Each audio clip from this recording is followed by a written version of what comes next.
જર્મનીમાં ગાઈ લોકો ચા બહુ પીવે આપણે ઇન્ડિયાની, પણ આ ચા અત્યારે મોળી છે.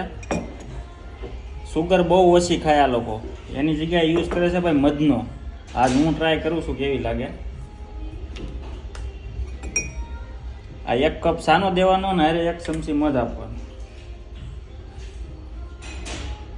1 ચમચીમાં મને તો ભાઈ મોળી લાગે એટલે હું 2 ચમચી લઉં.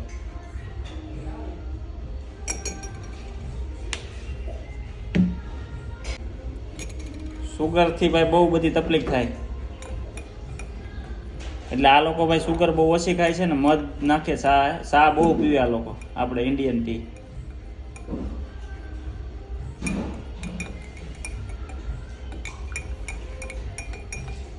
ટ્રાય કરજો એકવાર, બહુ મજા આવે. તમને ખબર ન પડે મધ નાખવા. હની ઓગળી ગયું મધ. તમે પણ ટ્રાય કરજો ચા અરે મધ. અહીં મોડી જ ચા બનાવવાની પહેલાં. જે સુગર માગે ને સુગર દેવાનું, બાકી મોસ્ટ ઓફ બધા હની ખાય છે.